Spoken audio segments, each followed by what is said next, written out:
Historia: los gobiernos conservadores. Durante este periodo se suceden tres gobiernos, duración de 10 años cada uno: el de José Joaquín Prieto, Manuel Bulnes y por último Manuel Montt. Para lograr sus objetivos, los conservadores usan la Constitución de 1833, creada por ellos y que respondía al valor que ellos buscaban, el orden, a través de la estabilidad política y el orden social, refiriéndose a estabilidad política como la búsqueda de un no cambio constante de gobierno y constituciones, por lo que crearon un sistema oligárquico, es decir, que el poder lo controlaban unos pocos y manejaron las elecciones. Y el orden social, refiriéndose a la búsqueda de mantener a las clases más bajas alejadas de asuntos públicos y revueltas sociales. La Constitución establecía un periodo de duración de 5 años de mandato por presidente, con un derecho a reelección inmediata. Todos sus presidentes lo obtuvieron, por lo que, como ya dije antes, sus gobiernos duraron 10 años cada uno. Según los liberales, para poder mantener una estabilidad política y un orden social, era necesario contar con un poder ejecutivo fuerte. Es decir, el presidente podía poner o sacar a quien quisiera de un cargo público o militar, y el Congreso podía darle facultades extraordinarias y vetar leyes. Además, se debía contar con una exclusión política, es decir, que el voto fuese censitario. Solo podían votar quienes cumpliesen ciertos requisitos. Y por último, se necesitaba un fomento de tradiciones. Se estableció el catolicismo como religión oficial y se consagró la unión entre la Iglesia y el Estado. La duración de estos gobiernos se debió, en parte también, a las prácticas informales, tales como el cohecho, es decir, la compra de votos, el clientelismo, es decir, el ofrecimiento de favores a cambio del voto, y por último, el intervencionismo electoral, es decir, la alteración de los votos en las elecciones. Para que los demás estados reconociesen a Chile como estado soberano, los conservadores se preocuparon de establecer relaciones diplomáticas con ellos. A pesar de esto, en 1836, Andrés de Santa Cruz lidera una unificación entre Perú y Bolivia, creando así la Confederación Perú-Boliviana. El que era ministro de Interior y Relaciones Exteriores, Diego Portales, no le gusta y de hecho lo considera como una posible amenaza. Entonces, en 1837, les declara la guerra, para que luego, en 1839, el que fuera futuro presidente Manuel Montt los derrotase definitivamente. Debido a esto, Valparaíso se convierte en el principal puerto del Pacífico. En Chile, durante la década de 1840, la estabilidad política y el orden social provocó que se reabriera el debate. Este ocurrió principalmente en clubes, que eran pequeñas organizaciones en las que se discutían problemas del país. En Chile, principalmente la Sociedad Literaria y el Club de la Reforma. En los grupos políticos, en los que se destacaban dos bloques, conservadores y liberales, y dentro de este, partidos, grupos de personas que estaban unidos por una idea. También en el Congreso, en el que los liberales se sumaban al apoyo de un candidato para así conseguir gente dentro del Congreso y quitar poder a los conservadores. Y por último, aunque en menor medida, la prensa, que a pesar de que la Constitución de 1833 aseguraba la libertad de esta, las publicaciones liberales obligaron a los conservadores en 1846 a crear la ley sobre la violación de la libertad de prensa. Y por último, en ámbito público, se reabrió el debate sobre el excesivo centralismo entre Santiago y las regiones, el excesivo poder del Ejecutivo y denuncias en los procesos electorales de cohecho, clientelismo y intervencionismo electoral.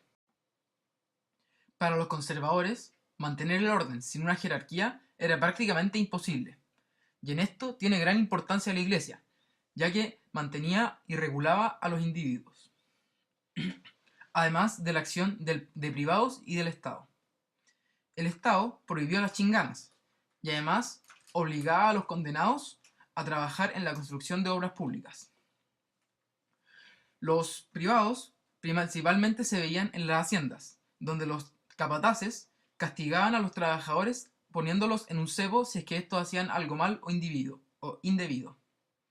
Sin embargo, estos no siempre funcionaban, y había grupos o simplemente individuos que realizaban delitos como por ejemplo el nomadismo, que era castigada como vagancia, el, el llamado abigeato, o bien robo de ganado, el cangalleo, o robo de minerales, o las chinganas, que no detuvieron su actividad a pesar de ser prohibidas. Inspirados por las revoluciones europeas de 1848, Santiago Arcos y Francisco Bilbao crean la Sociedad de la Igualdad, en la que sus participantes se plantean el desarrollo político, social y material del pueblo. Para hacerlo, crean escuelas, realizan asambleas y publican periódicos. Tras el arresto de uno de sus líderes, los igualitarios atacan la intendencia y la cárcel de San Felipe, por lo que se decreta estado de sitio y se prohíbe la Sociedad de la Igualdad. Sin embargo, esta estabilidad no dura mucho, ya que las críticas al centralismo, al excesivo poder ejecutivo y a las malas prácticas se intensifican. En este periodo se realizan las elecciones de 1851, en las que se enfrentan Manuel Montt y José María de la Cruz, resultando victorioso Montt. El bando perdedor toma justicia por su mano, y el mismo José María se toma la ciudad de Concepción, mientras que José Miguel Carrera Fontecilla hace lo mismo con La Serena. En este instante entra en acción el actual presidente Bulnes, el cual gana dos importantes batallas que ayudarán a la victoria, siendo estas Petorca y Loncomilla. Sin embargo, en Concepción, Bernardino Barahona se ha hecho dueño de la ciudad.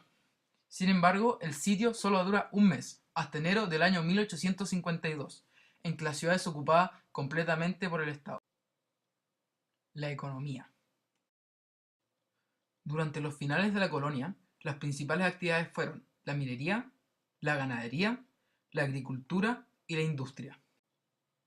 Las guerras de la independencia tienen un doble efecto en la economía chilena. Por una parte, la destrucción de campos provoca que O'Higgins tenga que pedir un préstamo a Inglaterra para poder financiar al ejército libertador. Por otra parte, está ocurriendo el proceso industrializador en Europa, Japón y Estados Unidos, por lo que es necesaria materia prima y comida para alimentar a la creciente población. La demanda de cobre debido a la revolución aumenta su precio a nivel mundial. En Chile se destacan el mineral de Tamaña, el mineral de Guayacán y el de Compañía. Es también durante esta época cuando empiezan los primeros conflictos con Bolivia debido al salitre. El principal personaje de la economía en Chile durante el periodo conservador va a ser Manuel Rengifo, el ministro de Hacienda de los gobiernos de Prieto y Bulnes. Entre sus principales obras se encuentran la promoción de la libertad de comercio, la creación de los almacenes francos de Valparaíso, el proteccionismo a la producción nacional, la suprimición de los impuestos sobre la actividad agrícola y de fábrica, y la creación de nuevos aranceles. Además, debido a la importación de periódicos y libros, se desarrolla la sociedad. Se aligera la deuda fiscal gracias al descubrimiento del mineral de Chañarcillo, y se llega a un acuerdo con Londres por la deuda, por lo que Chile se estabiliza y gana credibilidad económica en el mundo. Además, durante esta época se crean los primeros bancos en Chile, tales como la Caja de Crédito Hipotecario, la Caja de Ahorros de Empleados Públicos, el Banco de Chile de Arcos y Cía, el Banco de Chile y el Banco Agrícola. Finalmente, se construye el ferrocarril Copiapó-Caldera. En la agricultura, la guerra contra la Confederación Perú-Boliviana baja la producción, pero se encuentra oro en California, por lo que aumenta la demanda de productos, principalmente de trigo. Además, durante esta época se crea la Sociedad Nacional de la Agricultura. Hola, me gustó harto hacer este video, harto rato las fotos y todo, cortar y todo, los efectos. Así que me gustaría saber si les gusta cómo quedó el video y si les sirvió. Así que eso, nada.